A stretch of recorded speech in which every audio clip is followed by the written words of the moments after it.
आज जो मैं तुम्हें बताने वाला हूँ ये कोई स्टोरी नहीं है। ये मेरी जिंदगी का वो हिस्सा है जिसे मैं भूल जाना चाहता हूँ।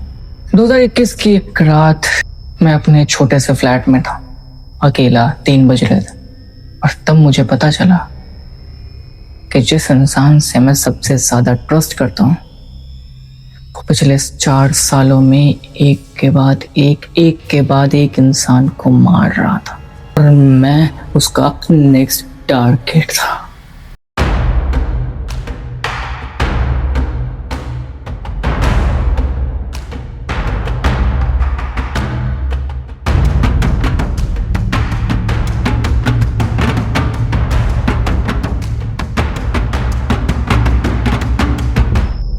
मेरा नाम विनीत है। 2017 में पुणे शिफ्ट हुआ था। नौकरी नहीं थी, पैसा नहीं था, एक पीजी में रहता था 10,000 के। और तब मिला मेरा दोस्त एक करणवीर। मुझे ही ऑफर किया, खुद ऑफर किया, यार तो मेरे फ्लैट में शिफ्ट क्यों नहीं होता। मैंने यार बेस्ट हो तो मैं शिफ्ट हो गया। यही मेरी सबसे बड़ी गलती थी। करणवीर के साथ रहना सबसे नॉर्मल था। फर्स्ट फ्यू मंथ्स खाना साथ खाते थे, वीकेंड पे मूवीज देखते थे। एक बार उसकी गर्लफ्रेंड ने बोल दिया यार तुम दोनों तो बेस्ट फ्रेंड हो। मैं बहुत खुश हो गया यार। पर कुछ चीजें थी जो मुझे हमेशा ऑकवर्ड लगती थी, जैसे वो कभी अपनी फैमिली के बारे में नहीं बताता था। अगर पूछो तो टॉपिक चेंज कर देता था। रात को कभी कभी उसके कमरे से आवाज़ आती थी, टाइपिंग की, रिकॉर्डिंग की। मुझे लगता था यार काम कर रहा है, इंट्रोवर्ट। पर यार गलत था मैं। सब कुछ चेंज हुआ एक फ्राइडे को।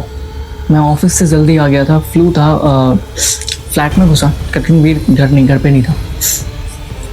मैंने अपना पानी लिया किचन से, फिर वापस जा रहा था अपने कमरे में तो उसका कमरा थोड़ा खुला हुआ था। मैं नॉर्मली उसका कमरा चेक नहीं करता, प्राइवेसी की बात है ना।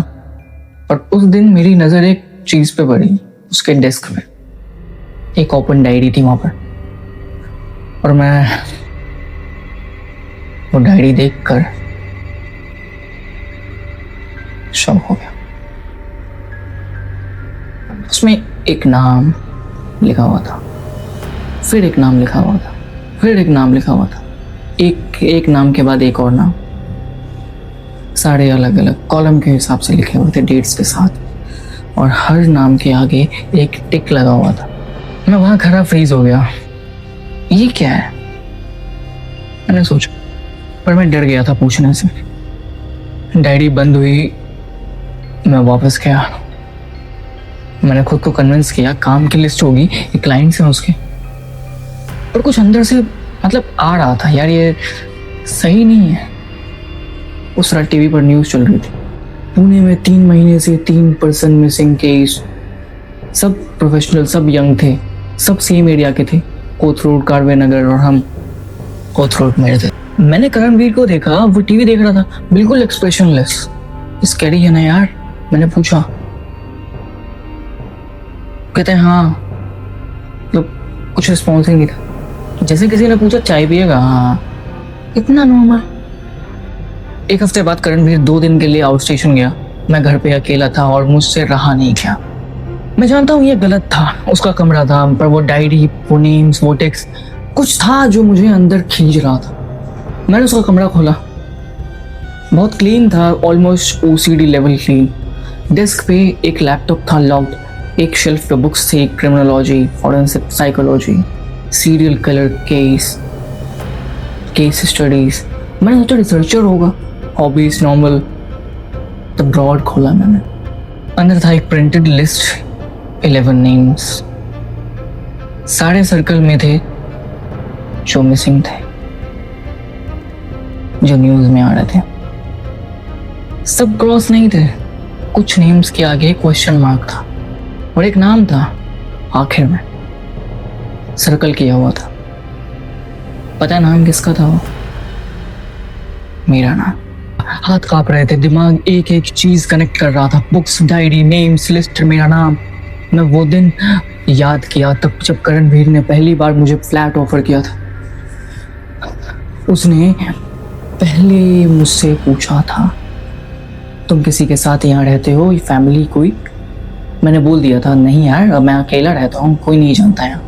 वो जवाब वो नहीं था जो मैं सोच रहा था। वो एक क्वालिफिकेशन था, मैं उसके लिस्ट में क्वालिफाई कर रहा था। मैंने रिसर्च किया करणवीर के बारे में। वो रात उसका लैपटॉप मुझे किसी तरह खोलना था, नहीं खुला, और उसके पेपर्स में कुछ था। एक पुराना न्यूज़पेपर क्लिपिंग, 2013 का भोपाल का। एक परिवार की हत्या, एक बच्चा, जिंदा बच्चा। वो बच्चा करणवीर था।